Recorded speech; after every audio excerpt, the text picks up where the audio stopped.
네, 정부가 코로나19 방역 관리의 통제력이 점차 회복 추세에 있다고 평가했습니다. 이번 주 목요일부터 시작되는 황금 연휴가 생활 방역의 시험대가 될 것으로 보입니다. 네, 한편 오늘부터 자가격리 위반자에게는 안심밴드가 착용되도록 했고 공적 마스크는 1인당 한 주에 3매까지 구매할 수 있도록 수량을 늘렸습니다.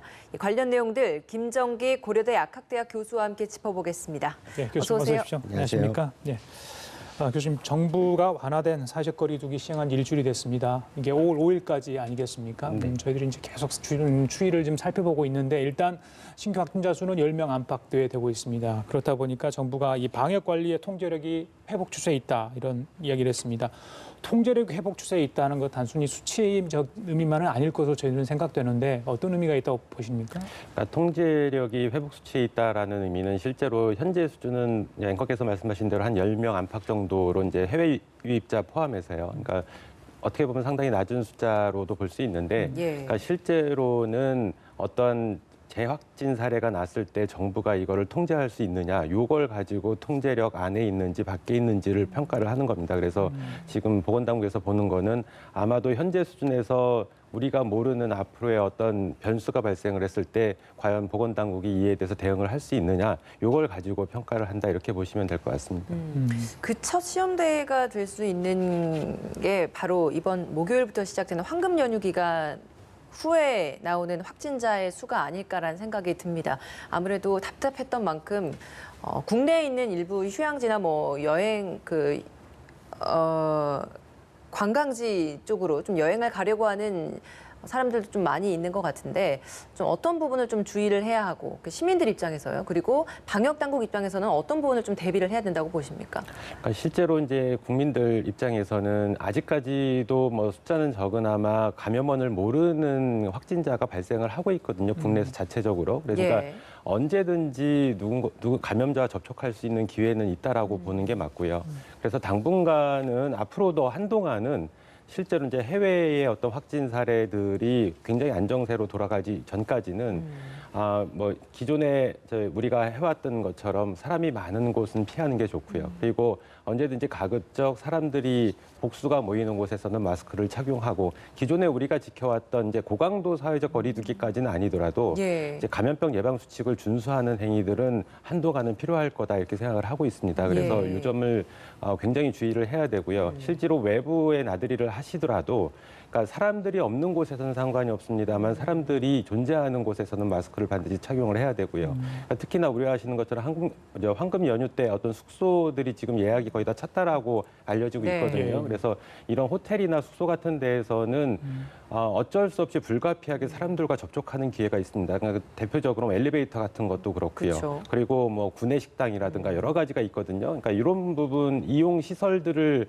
이용을 할 때에는 굉장히 조심을 해야 됩니다. 특히나 호텔 같은데 뭐 실내 수영장이 있다라든가 헬스장이 있다라든가 이런 부분들을 이용하신 거는 지금 하지 말으셔야 되는 단계고요. 그래서 어떤 나들이를 하시더라도 기존에 우리가 지켜왔던 거에 기본적인 거는 지켜야 된다 이렇게 생각을 하고 있습니다. 기본적으로 본인이 무증상 감염자일 수도 있다 이런 생각을 좀 갖고 좀 조심을 해야 될 것 같습니다. 또 시설 운영자도 충분히 그 해당 운영하는 데 있어서 불편함이 없도록 하는데 방역에 좀 더 신경을 써야 될 것 같아요. 네. 그리고 방역 당국 입장에서는 실제로 앞서 말씀드린 것처럼 변수가 발생할 수 있는 요인들에 대해서 계속 주기적으로 점검을 해야 됩니다. 그러니까 호텔 같은 데에서 실제로 이용객들이 제대로 감염병 예방 수칙을 준수하는지 아니면 직원들이 준수하는지 이런 거를 주기적으로 모니터링을 계속 해야지만 어떤 돌발 변수를 막을 수 있다 이렇게 생각을 하고 있습니다. 자, 교수님 내일 모레면 이제 곧 5월입니다. 우리 학생들 개학 글쎄요.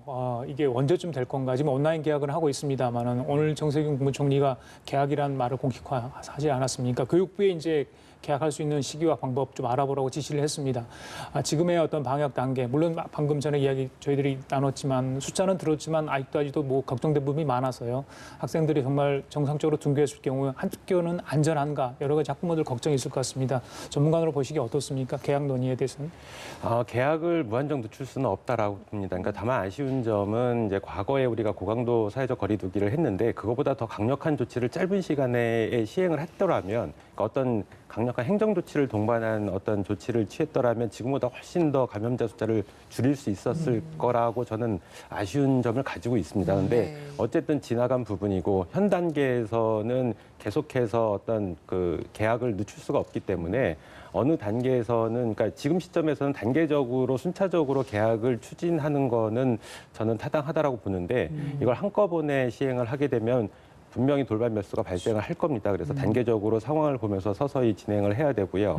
그래서 돌발 멸수가 발생을 했을 때 이제 보건당국에서 감당이 가능한 범위 내에서 단계적으로 해야 되는데 제가 보기에는 뭐 해외 사례도 그렇고 우리나라 정부에서 추진하고 있는 방향도 그렇고 제각각이 다릅니다. 근데 제 개인적인 입장으로는 초중고등학교 유치원보다는 오히려 대학을 처음 시행을 하는 게 더 낫지 않겠느냐. 왜냐하면 초중고 같은 경우에는 기본적으로 급식이라고 하는 걸 같이 하고 있고요. 그리고 아직까지는 미성년들이기 때문에 어떤 그 선생님이나 이렇게 지도하는 거에 대해서 간혹 안 따르는 경우가 종종 있습니다. 근데 대학생들 같은 경우에는 기본적으로 성인이다 보니까 본인이 스스로의 건강을 어느 정도는 지킬 수 있다라고 저는 상대적으로 보고 있고요. 그리고 기존에 지금 대학교들이 거의 대부분이 다 이제 온라인 계약을 하고 있는데 사회 활동을 하고 있어요. 그러니까 카페라든가 식당이라든가 친구를 만난다든가 이런 부분을 하고 있거든요. 그래서 실제로 학교 캠퍼스 안에 학생들이 모이는 것 빼고는 나머지는 어느 정도 진행을 하고 있다 보니까 우리가 대학생을 먼저 시행을 하는 게 낫겠다. 그리고 대학도 일부 대학들은 1학기 내내 온라인 계약을 하겠다라고 발표한 대학도 예, 있고요. 맞습니다. 아직 미정인 학교들이 있는데 미정인 학교들에서 순차적으로 왜냐하면 대학은 또 실험 실습이라는 어쩔 수 없이 만나야 되는 교과목들이 있거든요. 이런 예. 거를 위주로 한번 시행을 해보는 것도 저는 오히려 초중고등학교보다는 낫겠다 이런 생각을 가지고 있습니다. 예. 어느 정도 안정 국면에는 접어들었습니다만 아직도 지역적인 발생 사례 혹은 재확진 사례들은 좀 꾸준히 나오고 있는 것 같습니다. 이 부분들에 대해서 좀 짚어보고 싶습니다. 특히 그 지난주에 군 입대 앞두고 대구에 사는 한 10대 남성이 부산에 있는 클럽을 방문을 했습니다. 같은 시기에 방문을 했던 사람만 500여 명이 된다고 합니다. 그중에서도 지금 120명-가량 정도가 연락이 안 된다고 해요. 이 부분에 있어서도 아무래도 이 클럽이라는 특성이 가지고 있는 한계가 아닐까, 그 때문에 방역에서의 어려움이 생기는 부분이 아닐까라는 생각이 듭니다. 어떻게 좀 보고 계십니까? 글쎄요, 지금 현재로는 정부에서 이제 완화된 사회적 거리두기를 한 일주일가량 이제 시행을 하고 있는데 저는 이 부분에 있어서도 그러니까 물론 단계별로 이제 완화 정책을 하고는 있습니다만 이렇게 서민들의 직접적인 경제 활동과 관련성이 없는 거는 당분간 제한을 해야 된다라고 봐요. 그러니까 클럽 같은 경우가 대표적으로 이거의 바깥쪽에 있다라고 저는 보고 있거든요. 예. 그러니까 클럽이라든가 유흥주점이라든가 이런 부분들은 과거에 우리가 경험해 봤던 것처럼 집단 감염이 일어나는 대표적인 예들이거든요. 근데 네. 이 클럽이나 유흥주점 이런 부분들을 완화하는 것보다는 서민들의 경제 정책하고 관련성 있는 부분부터 순차적으로 완화를 하는 게 더 맞다라고 보고요. 네. 지금 말씀하신 것처럼 클럽 같은 데에는 이 추적이 잘 안 됩니다. 그러니까 방명록 출입 관리 방명록을 쓴다고 하는데 안 쓰는 경우도 있을 거라고 보여지고 있고요. 카드 결제보다는 현금 결제가 이루어지는 부분도 굉장히 많고 클럽이라는 특성상 직접적인 접촉도 굉장히 많고 그 안에서 마스크를 착용 안 하는 케이스들도 다분히 발생을 하거든요. 그래서 예. 이런 부분은 당분간 보건당국이 집중적으로 관리를 해야 되는 부분이다 이렇게 생각을 하고 있습니다. 예, 교수님 내일이면 국내 코로나19 확진자가 나온 지 100일이 됩니다. 많은 시간이 흘렀습니다만 우리 의료진들의 감염 굉장히 좀 조심을 해야 되고 좀 걱정하는 부분이었는데 또 이 어디입니까?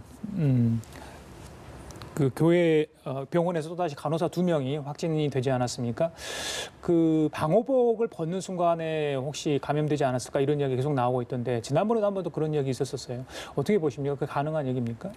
좀 가능성은 있습니다. 이게 방호복이라는 게 이제 입고 벗고 할 때에 특히 이제 벗을 때, 입을 때는 크게 문제가 없는데 벗을 때에는 외부 표면에 감염원이, 그러니까 바이러스가 묻어 있는 환경이 있을 수 있거든요. 그 과정에서 벗을 때 이제 좀 주의를 기울이지 않게 되면 손에 묻어 있던 게 뭐 호흡기로 들어가거나 이런 요인들이 될 수가 있습니다. 그래서 물론 의료진들이 의료 분야의 이제 가장 전문가인 거는 맞습니다만 감염병에 대해서는 특히 방호복 같은 거를 예로 들면 방호복을 입고 벗을 때 지켜야 될 점, 그러니까 우리가 흔히 SOP라고 얘기를 하는데요. 네. 이런 부분에 있어서 다소 교육이 제대로 안 돼 있을 수가 있습니다. 철저히 이제 방옥을 벗을 때에는 표면에 있는 걸 알코올 소독을 하고선 벗어야 되고 여러 가지 주의점이 있는데 그런 부분에서 조그마한 미스가 발생을 하게 되면 감염이 될 수 있는 그런 특히나 코로나19 같은 경우에 감염력이 굉장히 높다 보니까 충분히 가능성은 있습니다.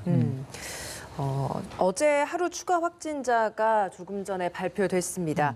10명이 추가 확진돼서 누적 확진자가 1,738명이 됐습니다. 이 10명의 신규 추가 확진자 중에서 7명의 해외 유입 사례라고 합니다. 경기에서 3명이 신규 확진됐고 대구, 충남에서 각각 1명씩 추가됐다는 소식까지 들어와 있습니다.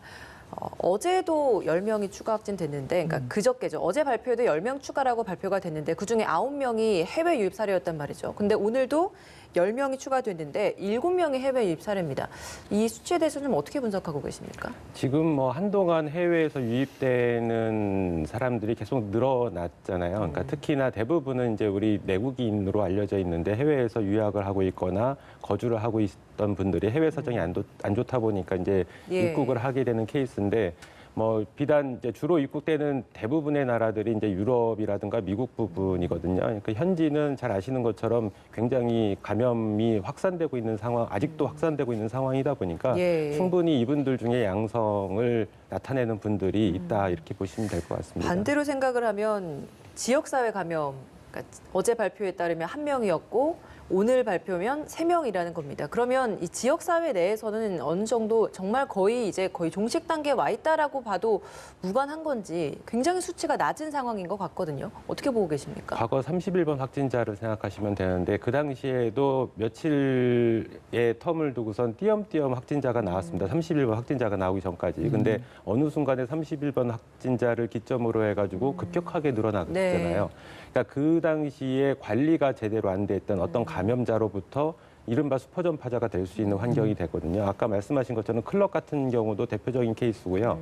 지금 우리나라가 아직 시험을 못 해보고 있는 부분, 어떤 시험이라는 표현은 좀 그렇습니다만 아까 말씀하신 건 대면 계약입니다. 대면 계약을 했을 때 어떠한 돌발 빈수가 발생할지는 아무도 예측할 수가 없습니다. 대표적으로 싱가포르도 계약을 하면서 크게 확진자가 늘었거든요. 그래서 이런 부분 아직도 우리나라가 아직 위험한 상황이다라는 거를 인식을 했으면 좋겠습니다. 신규 확진자 수는 10명 대외로 계속 유지되고 있는 것 같아요. 3일째 지금 10명인 것 같습니다. 그런데 재양성 사례는 계속 나오고 있어요. 이것도 한 10명 안팎으로 매일 좀 증가하고 있는데 일단 사망 후 실시한 진단검사에서 재양성 판정 사례도 있었고 지난 주말에는 한 사람이 코로나19 3번 걸린 것도 방역당국에서 발표하지 않았습니까?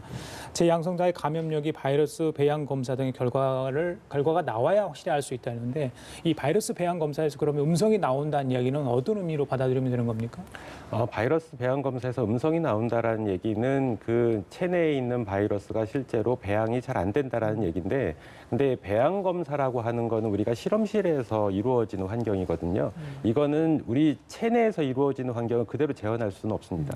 그러니까 배양 검사에서 음성이 나왔다고 해서 실제로 이 어떤 그 재양성된 분이 다른 분과 접촉을 했을 때 전파를 안 시키느냐, 이건 알 수가 없어요. 그걸 제가 여쭤보고 싶어가지고. 그건 알 수가 없어요. 그런 의미는 아니다 이 말씀이시죠? 그거는 어느 가능성은 배양 검사에서 음성이 나오면 낮다라고 보지만 완전히 없다라고 볼 수는 없거든요. 그러니까 언제든지 재양성 되신 분들에 대한 역학 조사를 해가지고 실제로 어떤 전파 가능성이 있는지를 계속 주의 깊게 보아야 됩니다. 배양 검사만으로는 재현할 수가 없습니다. 긴급하게 수술이나 분만이 필요한 환자에 대해서도 1시간 안에 확진 여부를 판단할 수 있는 진단키트를 도입을 하는 방안을 준비를 하고 있다고 합니다. 근데 지금 진단키트는 최소 6시간 정도는 걸리잖아요. 그러면 이 1시간 정도 걸리는 키트는 좀 어떤 겁니까? 그러니까 말씀하신 것처럼 기존 진단검사가 똑같이 진단검사 유전자 증폭 방법으로 하고 있는 건데 기존 거는 6시간보다 안쪽입니다. 그러니까 뭐 시료의 개수가 몇 개 안 될 경우에는 한 2시간 남짓 정도면 확진이 나올 수도 있는데 지금 시료가 많다 보니까 다 처리를 하다 보니까 6시간까지 가는 거고요. 그리고 지금 말씀하신 1시간 이내 방법도 유전자 증폭 방법은 맞는데 기존 방법은 온도를 높였다가 낮췄다가 하는 사이클을 하는데 걸리는 시간이 좀 길게 걸리거든요. 그러니까 요거를 단축시켰다고 보시는 게 맞습니다. 그리고 또 하나는 기존 방식 같은 경우에는 핵산을 그러니까 RNA를 추출하는 거를 따로 하고선 이거를 PCR을 돌리는데 지금 말씀하신 1시간 그 신속 진단 RT-PCR 킷 같은 경우에는 이 같이 일원화돼 있는 케이스입니다. 그러다 보니까 여러 가지 면에서 시간이 단축된다 이렇게 보시면 될 것 같습니다. 교수님, 그 방역망에 잡히지 않는 확진자들의 규모를 파악하기 위해서 일반 국민을 대상으로 항체 조사를 실시할 예정이라고 합니다. 그러면 여기서 유의미한 결과가 나왔다면 방역 당국은 어떤 조치를 할 수 있는 거고 이건 어떤 의미가 있는 겁니까? 항체 검사 같은 경우에는 지금 확진자를 검사할 때는 절대 쓰면 안 되는 거고요. 왜냐하면 정확도나 감수성이 굉장히 떨어집니다. 지금 PCR 진단법에 비해서는. 근데 항체 검사가 왜 중요하냐면 실제로 우리가 만여 명의 확진자가 나왔는데 이분들 중에 항체의 역할, 그러니까 농도가 얼마큼, 그러니까 양이 얼마큼 되는지를 알지를 못하고 있어요. 그러니까 양성자에 대한 전수조사는 필요하다 이렇게 보고 있고요. 그래야지 재양성 사례와의 어떤 상관관계에 대한 분석도 가능하고요. 그리고 기타 그러니까 확진을 받지 않은 국민들을 대상으로 해서 표본 검사를 해가지고 항체가가 얼만큼 있는지를 확인을 해야 됩니다. 그러니까 코로나19의 특성이 무증상 또는 경미한 증상으로 지나가는 경우들이 많기 때문에 실제로 확진이 안 된 분들 중에서도 항체가 양성을 나타낼 수가 있거든요. 그래서 이런 종합적인 조사가 왜 중요하냐면 현 단계에서 앞으로의 방역 대책을 수립하는데 굉장히 중요한 지표가 됩니다. 그래서 요거는 반드시 필요하다 이렇게 생각을 하고 있습니다. 그러면 이게 정확도나 이런 부분에서는 떨어지기는 하지만 지금 완화된 사회적 거리두기에서 생활 방역으로의 그 방역 체계 전환에 있어서는 충분히 좀 근거가 될 수 있을 만한 자료라는 건가요? 생활 방역하고는 또 다른 개념입니다. 이거는. 그러니까 생활 방역은 지금 단계에서 확진자의 수가 어떠느냐, 그러니까 감염원을 파악할 수 있느냐 이런 것들을 종합적으로 검토를 하는 방향이고요. 항체 검사 같은 경우에는 앞으로의 방역 대책, 인구의 몇 % 정도가 실제로 코로나19가 자기도 모르게 지나갔는지를 알지를 못하고 있거든요. 그러니까 이런 부분들을 종합적으로 조사를 한 다음에 요게 앞으로의 방역 대책에 어떻게 수립을 할 건지. 왜냐하면 항체 검사라고 하는 거는 진단 목적으로는 정확도가 떨어지기 때문에 안 되는데 항체가 얼만큼 있는지를 검사하는 유일한 방법입니다. 그러니까 그런 의미가 좀 다르다 이렇게 보시는 게 맞겠습니다. 자, 교수님, 그리고 오늘부터 이 자가격리 유반자들 안심밴드 착용하게 됩니다. 물론 소급 적용은 하지 않습니다. 강하게 이제 좀 더 차단하는 건데 물론 이제 그 안심밴드를 착용해야 될 사람들의 의사가 굉장히 중요한데 그러다 보니까 과연 이게 실효성이 있는 건가? 또 이거 안심밴드를 착용하더라도 또 거기에 대해서 어떤 저항이 강하게 나오지 않고 이탈을 할 가능성도 굉장히 있다 이런 지적이 계속 나오는데. 제도의 실효성, 효과, 당장인지 오늘부터 시행이 될 텐데 어떻게 보십니까? 제가 보기에는 현재는 안심밴드가 자가격리 이탈자에 한해서 이제 강제적으로 하겠다라고 시행을 하겠다라고 발표를 했는데 저는 이거보다 더 강력한 조치가 필요하다라고 보고 있거든요. 왜냐하면 지금 자가격리를 준수하지 않으면 이게 또 다른 변수가 돼서 급속한 전파를 일으킬 가능성이 충분히 있습니다. 그래서 현재 이게 뭐 인권 문제 때문에 권고밖에 안 되고 강력한 조치로 할 수 없다라고 얘기하는데 뭐 실제로 해외에서 유입되는 사람들 중에 외국인 같은 경우에는 입국 조건을 해서 안심밴드를 착용하게끔 동의를 구할 수가 있고요. 그리고 내국인인 경우에는 치료나 진단 비용을 국가에서 부담을 하고 있는데 이거에 대한 대응 차원으로 안심밴드를 착용하게 동의를 구하면 충분히 가능할 거라고 보는데 현재는 이탈자에 대해서 안심밴드를 착용을 한다라고 하면 경우에 따라서는 이게 사후 약방문이 될 수가 있습니다. 그 이탈했을 때 전파를 시킬 수 있는 가능성이 충분히 있거든요. 그래서 물론 안심밴드를 안 하는 것보다는 하는 게 실효성이 더 높겠지만 경우에 따라 사후 약방문이 될 수가 있고 뭐 지금 자가격리 앱을 또 개선을 하겠다. 그래서 움직임이 없으면 알림을 하겠다. 뭐 이렇게 하는데 그게 어느 정도 이제 기술적으로 실효성이 있는지도 약간 의문이 좀 듭니다. 그 착용을 거부할 때는 시설 격리를 하는 방안으로 좀 더 어쨌든 이런 부분에 있어서 거부하는 자에 대한 강화되는 방안을 좀 새롭게 좀 보완을 해서 발표를 했거든요. 그런 부분은 좀 어떻게 평가하십니까? 물론 과거 사례에서도 자가격리를 한 번에 그치는 분도 계시지만 반복해서 하시는 분들이 계셨거든요. 이탈하는 경우. 이 경우에는 지금 말씀하신 것처럼 자가격리에서 시설격리로 전환을 하고 그 비용을 본인이 부담하겠다 이렇게 하면 아무래도 이런 부분들이 그 자가격리 하시는 분들이 약간은 이탈하는 데에 이제 부담감을 느낄 가능성은 있습니다. 그래서 예. 기존보다는 상당히 이탈자가 줄어들 거다 이렇게 보고는 있습니다. 공적 마스크 이야기도 좀 해보겠습니다. 1인당 3매까지 구매하는 걸로 오늘부터 양이 좀 늘어났습니다. 그리고 대리구매에 대한 제한도 일정 부분 좀 완화시켰는데 황금 연휴 기간 동안 여행을 가시는 분들도 많지 않겠습니까? 때문에 이 기간 동안 한 3매 정도는 충분하게 좀 구비를 해서 여행을 가면 좋겠다라는 생각도 듭니다.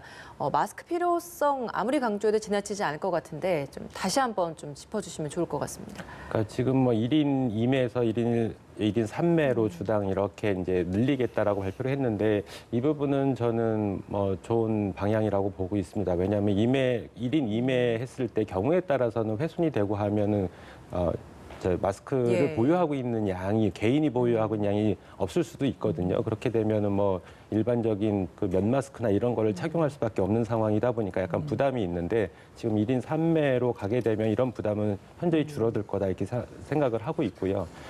그리고 마스크 착용 같은 경우에는 일단은 황금 연휴 때문에 늘렸다라고 보기에는 좀 무리가 있을 것 같고 일단은 국가의 재고량이라든가 아니면 각각의 약국들이 재고하고 보유하고 있는 양들이 조금 일정 부분 되다 보니까 이렇게 이제 늘리는 방향으로 갔다라고 보고 있는데요. 네. 그러니까 개개인도 아마 이제 일정 숫자는 가지고 계실 거라고 보고 있습니다. 그래서 이 부분을 잘 활용을 하셔가지고 이 해외 사례랑 비교를 했을 때도 미국이나 유럽에서 급속하게 확진자가 늘어난 케이스는 마스크를 안 써서 그렇거든요. 그러니까 마스크, 호흡기 바이러스인 경우에는 마스크가 가장 최우선의 어떤 보호 장비이기 때문에 꼭 마스크 착용을 하시고 이렇게 지내셨으면 참 좋겠다라는 생각 가지고 있습니다. 알겠습니다. 5월 3일까지 일단 일주일간 시범 시행하고 뭐 혼란이 없으면 이걸 계속하겠다 이런 방침인 것 같습니다.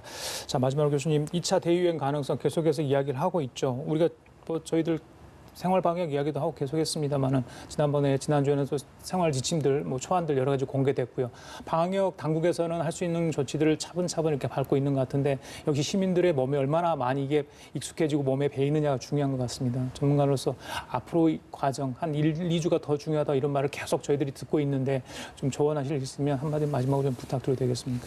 글쎄요, 앞으로 1-2주가 중요하다 이거보다는 앞서서 말씀드린 것처럼 지금 대면 계약을 했을 때의 상황은 아무도 예측할 수가 없습니다. 그리고 유치원, 초중고 다 포함하고 대학교 다 포함하면 상당한 인원이 되고 있고요. 그리고 특히 나이가 어린 그러니까 10대들 같은 경우에는 증상이 나타나지 않으면서 무증상 또는 경미한 증상 전파자가 될 수 있거든요. 이 학생들이 집으로 돌아갔을 때 부모에게 전파를 시키게 되면 이제 증상이 나타나게 되고 또 연로하시거나 아니면은 기저질환이 있는 경우에는 더군다나 이제 위험한 상황으로 갈 수가 있기 때문에 한동안 우리가 대면 계약을 시행을 해서 완벽하게 차단이 가능하다라는 판단이 들기 전까지는 우리가 계속 조심을 해야 된다 이렇게 보고 있습니다. 예, 알겠습니다. 지금까지 김정기 고려대 약학대학 교수와 함께했습니다. 말씀 잘 들었습니다. 감사합니다.